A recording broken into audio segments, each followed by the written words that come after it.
इस प्रकार से जब ऋणाक्ष का कल्याण गोविंद ने किया, इसके बाद फिर पृथ्वी को ला करके जल पर स्थापित किया।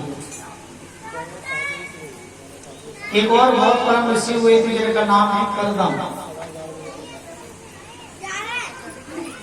10 इंद्रियों को उन्होंने विजय कराई। ऐसे कर्दम जी के लिए भी माता देवहूति का विवाह हुआ। अच्छा, इस कथा से भी बहुत ज्ञान मिलेगा। और कर्दम देवहूति के यही तो कपिल भगवान प्रकट रहे थे। सुखदेव जी वर्णन करते हैं, राजन एक दिन कर्दम जी बैठ बैठे विचार करने लगे हैं।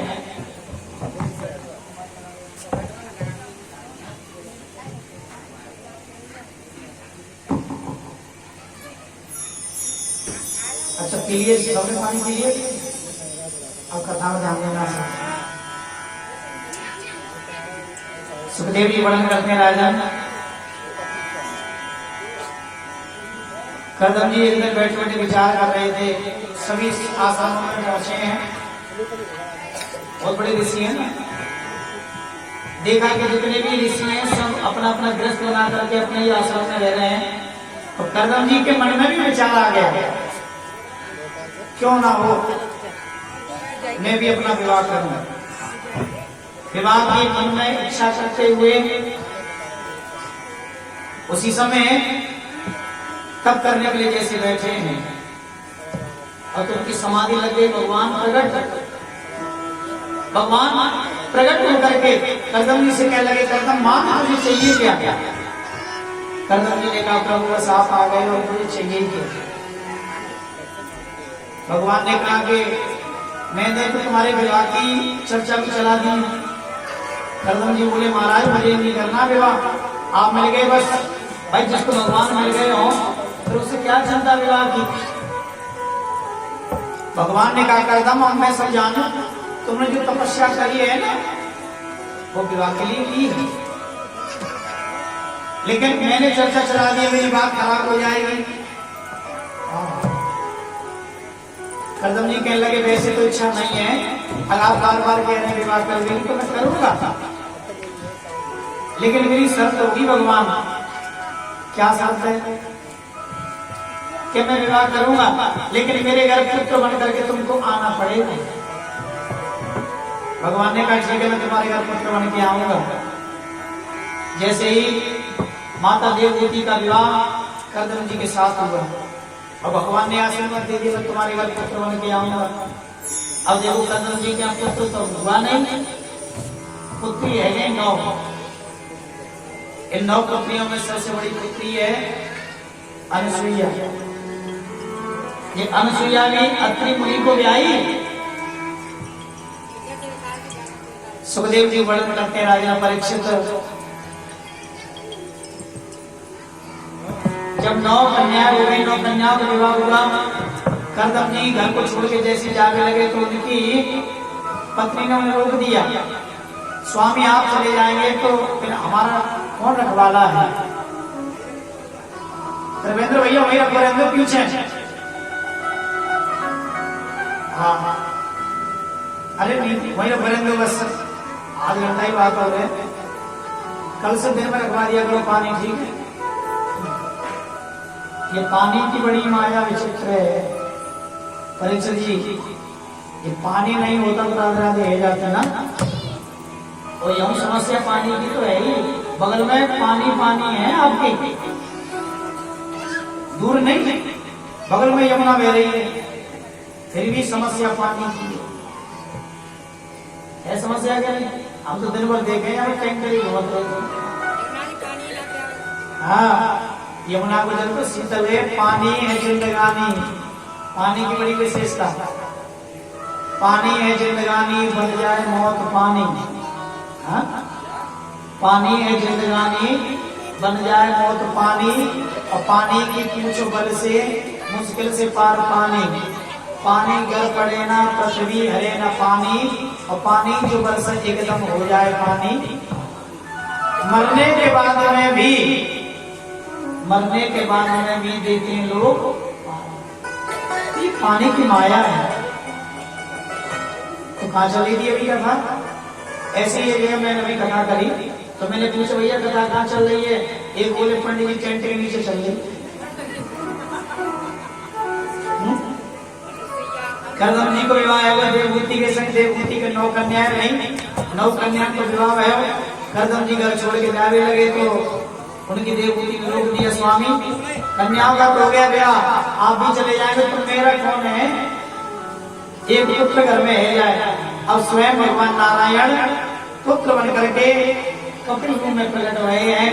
एक बार कपिल भगवान के लिए भी जयकारा वक्त लगाएंगे, बोले कपिल भगवान की। कपिल बनकर प्रकट हुए। पिताजी ने पुत्र को प्रणाम किया और पुत्र को प्रणाम करके सीधे वन में पधारे हैं। कपिल भगवान को मैया ने अब तो स्नान करायो, स्नान कराए के उसी समय चौकी पे बिठायो और चौकी पे बिठा करके उसी समय चंदन लगाए, धूप दीप लगाए। उसी समय यहाँ से प्रसंग शुरू हुआ कपिल भगवान और माता देवभूति का। इतना सुंदर प्रसंग है। नलवन्न तरा हो मन्ना सदेन्द्रियं तरसना येन संव्याप्यमानेन न प्रपन्ना कथं तं प्रभो।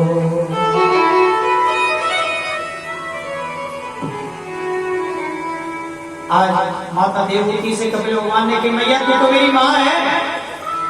मैया कहने लगी मैं सब जानू तू भगवान है, लेकिन लाला एक बात बता, देख तूने पूरी सृष्टि को बनाया। मैया कह रही है बालक से, तूने पूरी सृष्टि को बनाया, लेकिन एक बात बता, कण-कण में तू वास करता है और यहाँ मानव को बना के छोड़ दिया। अच्छा ये जीव जो है इस मृत्यु लोक में आकर के माया ने फिर जकड़ लिया, तो यहाँ जो बंधन बना है वो किसका है? क्या मन का बंधन है या जीव का बंधन है या आत्मा का बंधन है? कपिल भगवान कहने लगे भैया आप तो स्वयं ज्ञानी है, विदुषी है, स्वयं विद्वान है, जीव का कभी बंधन नहीं होता। क्यों परीक्षित जी? जीव को बंधन है? जीव का कोई बंधन नहीं। समय पूरा हुआ, इस घर से निकल के दूसरे घर में प्रवेश, बंधन होता तो जीव रुकता। आत्मा अमर है, आत्मा भी जीव से परे है, क्योंकि आत्मा ही परमात्मा है। तो आत्मा का काय का बंधन? हाँ, जीव का मन से बंधन जुड़ा है। बस मन आदमी का दुखी होता है, मन कोई सुख होता है और मन कोई दुख, क्योंकि जितने भी प्रारब्ध बने हैं वो सब कर्मों से। कर्मणा जायते जन्तो कर्मणेव विलीयते। अच्छा जीव का जन्म भी कर्म से और मरण भी कर्म से। सब कर्मों का प्रारब्ध है जो आदमी को भोगना पड़ता है। जो मन को सुख मिलता है, दुख मिलता है, ये कर्मों का प्रारब्ध है। तो कपिल भगवान से मैया ने फिर पूछा लाला अच्छा ये बता कि जीव की उत्पत्ति तुम्हारे द्वारा की है, ये मानव देह में मिला तो भी तुम्हारी कृपा से। पेट में जब बालक, माँ के पेट में जब बालक होता है तो उसकी भी रक्षा आप तुम करते हो, लेकिन पेट में वो बालक की पूर्ति कौन करता है? ये बात समझ में मेरी नहीं आई। आज कपिल भगवान कहते मैया सुन, माताएं जब गर्भ धारण करती हैं 1 महीने में एक गांठ बनती है। कपिल भगवान बता रहे उस गांठ में से दूसरे महीने में हाथ पांव निकलना शुरू होता है, एक बेर के समान गांठ। तीसरे महीने में नख, नाखून, हड्डियां आदि शरीर में बनना शुरू होती हैं।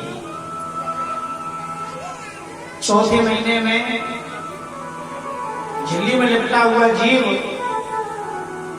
माता के खाए हुए अन्न को, माता के खाए हुए अन्न का जो रस बनता है वो रस माता के नाभि के द्वारा झिल्ली में पहुंचता है और झिल्ली के द्वारा नाल के द्वारा उस बालक के पेट में प्रवेश करता है।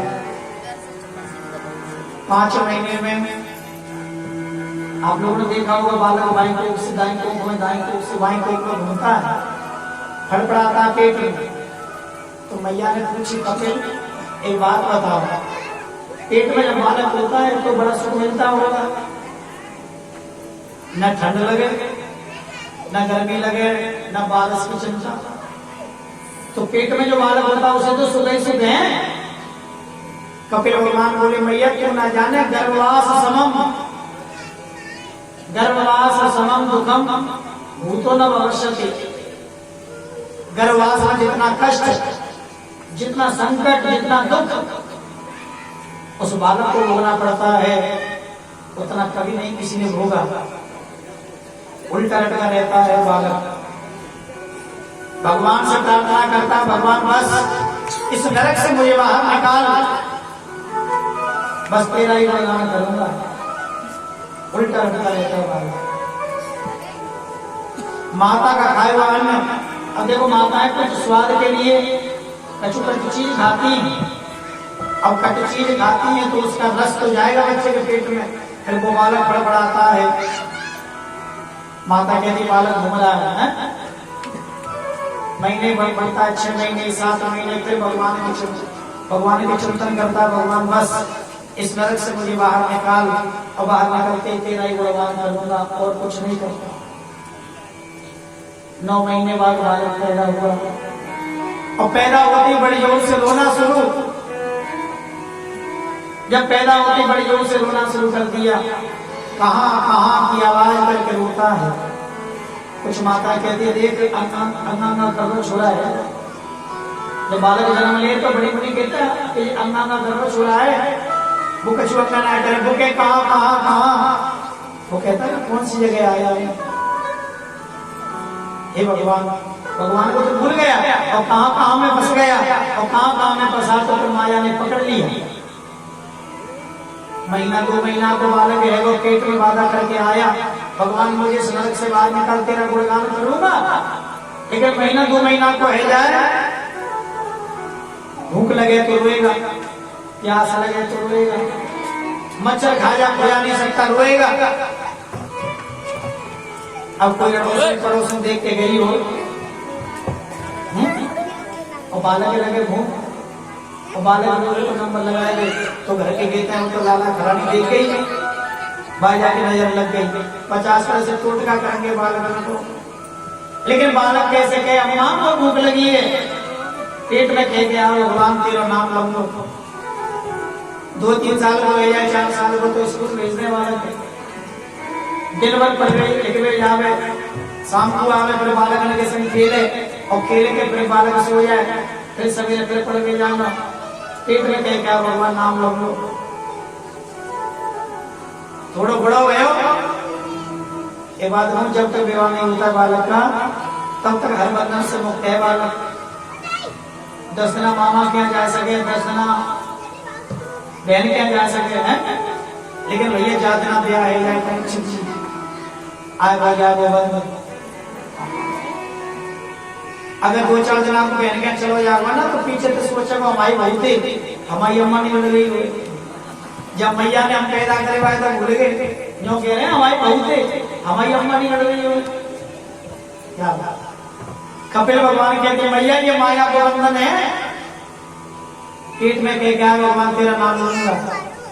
अब 2-4 साल चिंता लगी बहू की, भगवान बालक कह गए, फिर बालक की चिंता, दिन भर काम करके जावे, शाम को आराम को आवे, रोटी खाए सो जाए, फिर काम पे जानो, राम नाम ले जाओ, फिर एक बाल बच्चे इनके विवाह, फिर नाती पंती सब एक फिर बन गए बाबा।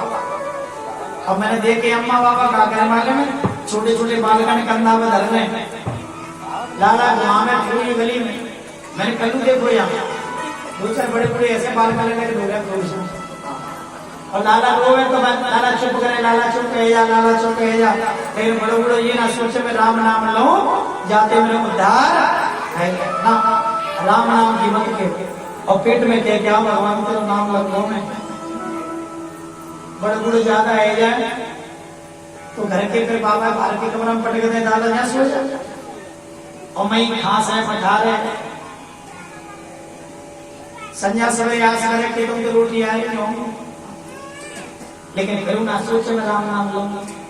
एक बात कहूं जब मरने को समय आ गया ना ये कंठ अवरुद्ध हो जाता है और घर घर की आवाज करने लग जाता है अवरुद्ध हो जाता है ये कंठ। अब तो घर के कीर्तन हे भगवान दादा बहुत बड़ी परेशानी है बाकी मुंह में गंगा जल डाले तुलसी जल डाले काका डाले और जैसे गंगा जल डालो सो शांति आएगी। घर के कीर्तन तो दादा शांति है अब तो दो चरना जिंदो रही ले लेकिन दादा पूछो आदो जी ने जी माया जी मेरो नाती जी मेरो पंथी कितना बढ़िया मकान बनाया मैंने सब यही रखो रह जाएगा। फिर भगवान याद आए यमराजा के दूतों के भय से कपड़ा लग जाता है फिर उस जीव को बांध के ले जाते हैं 99,000 योजन ऊंचाई आते यमराज को धाम 99,000 योजन मात्र 2.5 घड़ी में पहुंचा देते फिर तेजी से जीव को ले जाते हैं मारते हुए ले जाए पीटते हुए ले जाए। उस दिन भी परमात्मा को याद करता है भगवान अगर मैं तेरा नाम लेता तो बढ़िया रहता लेकिन भगवान का नाम नहीं। फिर उस जीव का न्याय किया जाता है उस जीव को भेजा जाता है स्वर्ग और नरक में। अच्छा कहाँ है स्वर्ग और नरक कहो पूछो कहाँ है स्वर्ग क्यों क्या ऊपर है स्वर्ग लेकिन कवि कहते हैं स्वर्ग नरक सब है यही स्वर्ग नरक सब है यही